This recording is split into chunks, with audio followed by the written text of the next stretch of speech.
Shell Veritas. Wala pa yung mga kasama ko, maaga ako. So ito, nagpapagas ako. Dahan-dahan lang, sabi ko, kasi alam ko nagamit ko to last time eh. No, tama. Swerte na siguro 200 dyan. Lalagpas. Hindi. Talaga hanggang dyan lang, no. Lagpas konti. So yun, Pantabangan Dam for today. Nakapag-check na rin ako ng good morning. Nakapag-check na rin ako ng hangin. Tapos ito, gas.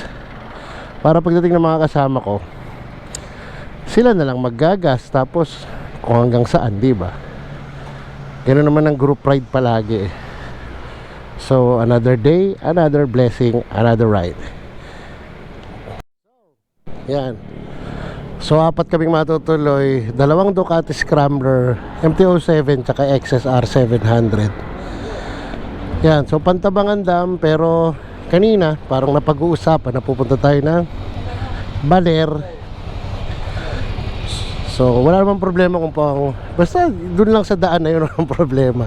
Wag lang yung talagang masyadong malayo yung changes na nangyayari. Anyway, yan. Ingatan nawa. So ride out na kami. Yan na, Boss Joel in the house, Cap Bear and Boyong. Let's go.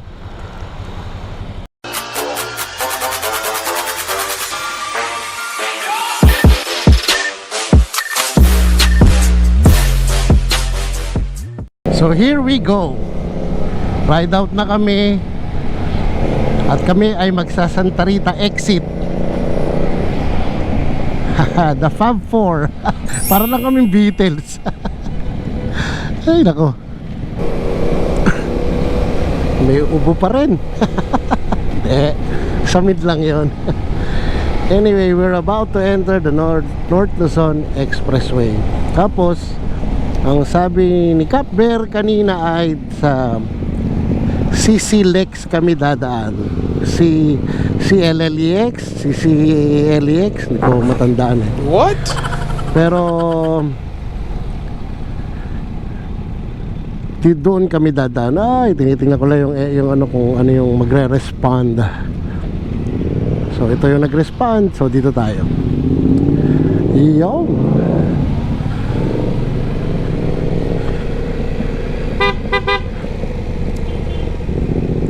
So yun, natuloy din ang ride. I am with Cap Bear, Boss Joel, Sir Boyong. At ako, nakakita na naman ng mga bukas na kalsada itong mga to. Anyway, this is the North Luzon Expressway. Ay nako, let's go.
weather update.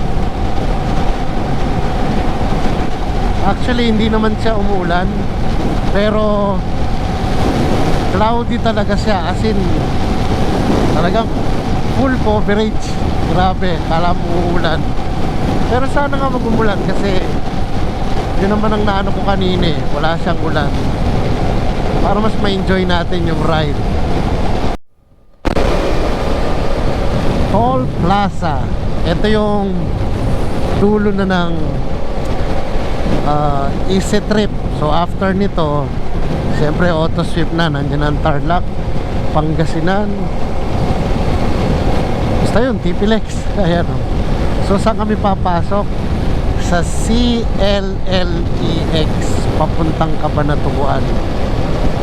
So ito yung CLEX, CLLEX. Hindi lang ako sure kung may toll plaza na rito, may bayad na. Kasi noong mga previous na pagpunta ko dito, wala siyang bayad. Hindi ko lang alam ngayon kung merong bayad na. So ito yung daan papuntang Cabanatuan. Bakit hindi kami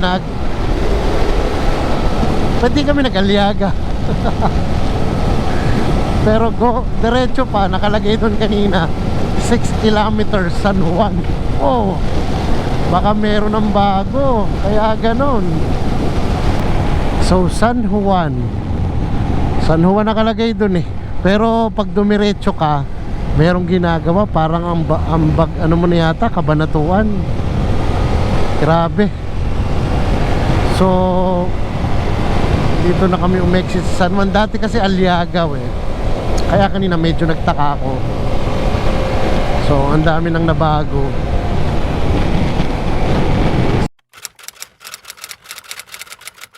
Yun, nag-standby muna kami rito.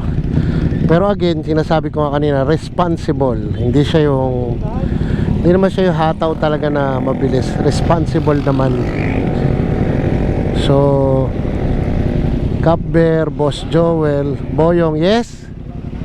Okay lang. Wiwi lang, wiwi. So comfort room break. Yan, huwag kakalimutan niya sa biyahe.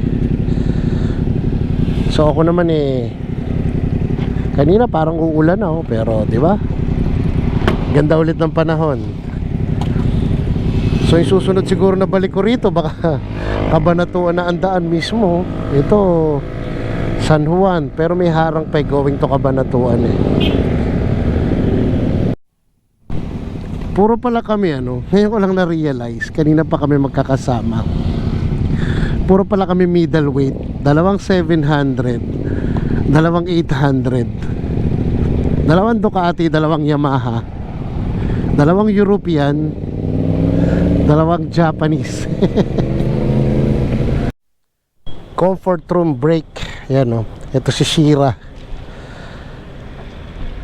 Galing ni Shira kanina, kakatuwa. Yan. Yung panahon dito parang basta covered siya ng clouds, hindi ganun kainit. Hindi katulad nung huling biyahe namin. Yung huling biyahe namin talagang tawag doon, maulan. Ha? Ano ulit? Ganyan? Hindi, ikaw ba? Ma'am, sige, tara. A few moments later. Kami, nagiging style ko dito, halimbawa, pag nagpagas yung isa, mas maganda magpagas ng lahat. Whether isa ang natitira o 3 bar ang nabawas sa'yo, 3. Pare-pares na, pero maganda pala rito yung 700, yung pare-pares namin nag-half kami lahat. So di ko lang naano kung ilang kilometers yung mula Malolos hanggang dito sa San Juan o Cabanatuan, yan, ganyan. So hindi ko na matandaan tong lugar na to, pero nadaanan ko na to dati. Pero galing kaming Aliaga, so sa side na to. Ngayon, ang galing eto na halos Daang Maharlika Road na kami. Ayan So hindi ko lang alam kung saan to.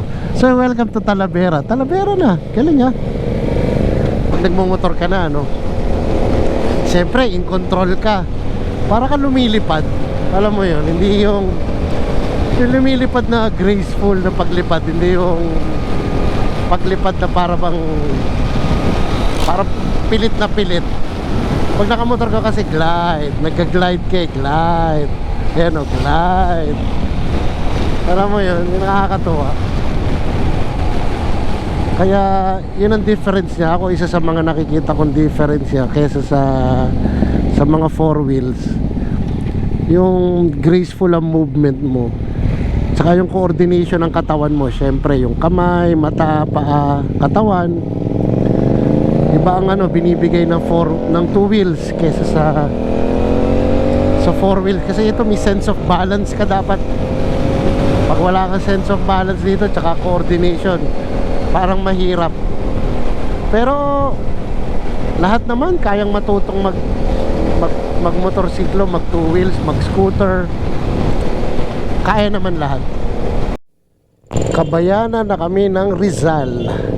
Kanina Llanera Municipality pala talaga yun. Tapos ngayon Rizal.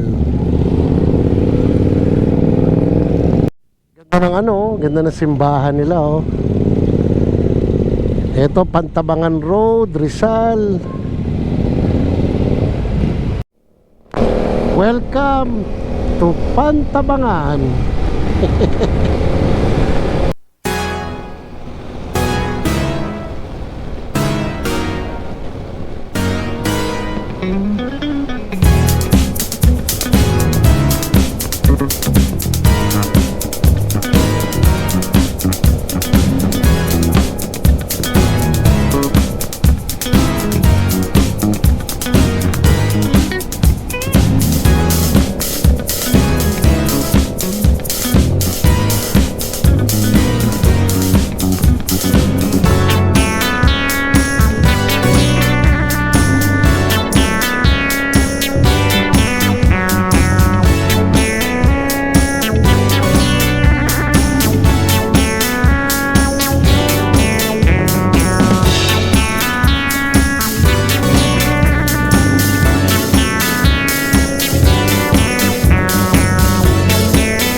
Nakaka-nervous tong mga kasama ko. Town proper na ng Baler yung tinitingnan.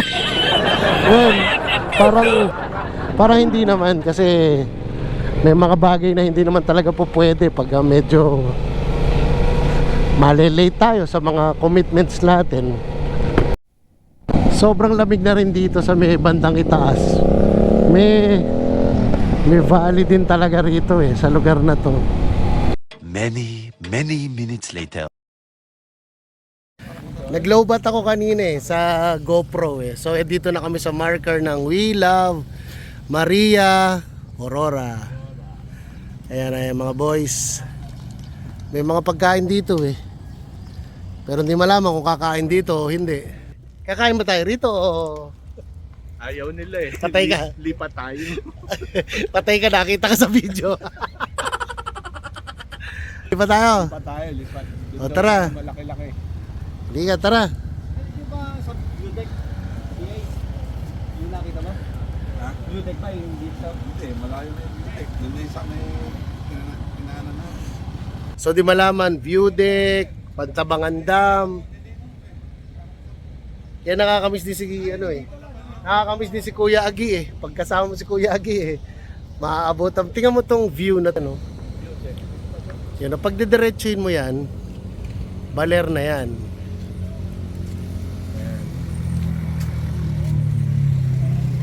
Kaya hanggang marker lang kami, tapos balik na kami, tapos maghahanap kami ng mga kakainan. Okay? Anong desisyon? Yung kainan daw dun. Sige. Alright. Yung mga boys.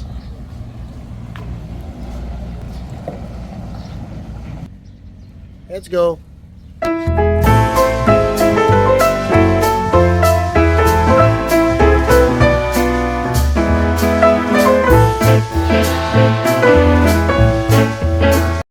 A few inches later. Ito bundok Dito kami huminto sa Bowler's Bowl Cafe. Mga nagugutom na siguro kaya talagang hinto na. So dalawang Yamaha, dalawang Ducati Scrambler, Boss Joel, Cap Bear, and Sir Boyong.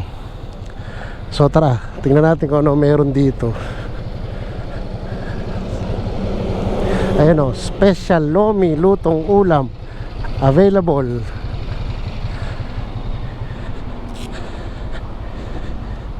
Kapeng barako. Medyo madilim lang wala kang ilaw. Parang madilim. Brown out ba? Hindi naman. So ang ganda ng lugar. Marami rin kumakain dito kasi tingnan mo yung dami ng reservation nila. Sige, mamaya picture lang. Ay nako, what a ride. Sige.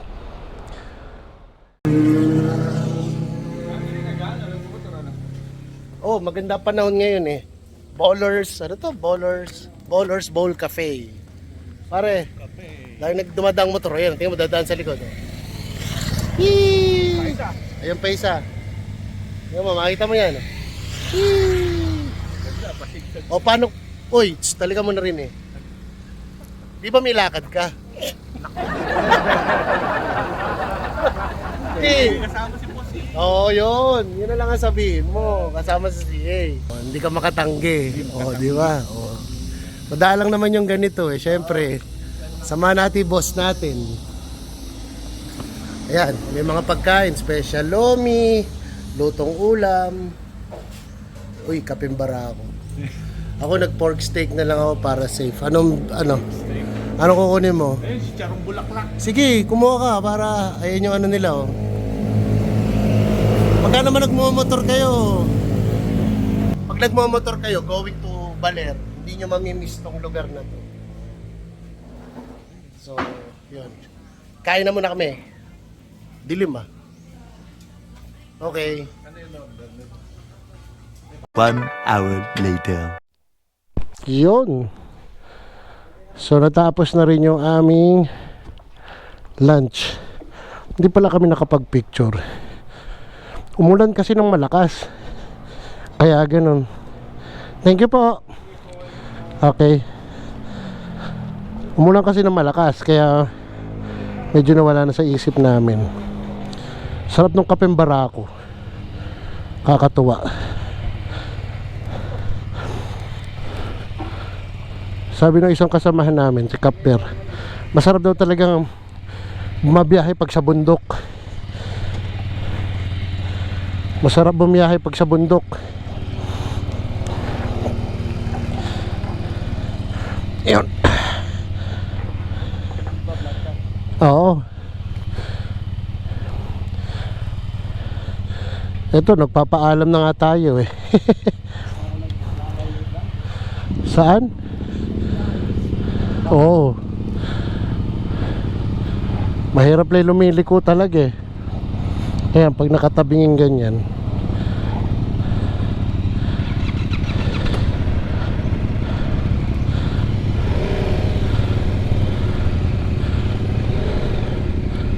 Dapat talaga throttle control. Ako kasi binababa ko yung paa ko pag ganyan. Hindi ko masyadong minamadali. Ayan. So yun, Ballers Bowl Cafe. Kumain kami papaitan, pork steak, ano ba? Giniling. Yung mga typical na pagkain na pakarinderya. Yung kasi mas gusto nila eh. So 11:35 na. So siguro at puntong ito, dito na ako magpapasalamat sa mga syempre, yung mga taga-subaybay natin dito sa Don V Motovlogs. At syempre sa Don V TV pa rin. So, at pauwi na nga po kami. Maraming salamat po sa patuloy na sumusuporta sa aming YouTube channel. At kung nakarating kayo sa puntong ito at hindi pa namin kayo subscriber, please do subscribe. At kung kayo naman po ay subscriber na namin at laging sumusuporta, thank you very much. So this was our ride in Pantabangan, Nueva Ecija. Maria Aurora na nga kung tutusin. Parang 30 minutes na lang, baler na. Anyway, that's about it. Maraming salamat, Kapber, Sir Boyong, at syempre maraming salamat sa masarap na palunch ni aming boss, si A. Joel, na iniwan na naman kami. Woohoo! Tataw. That's about it, guys. I'll see you on the next one. Bye-bye!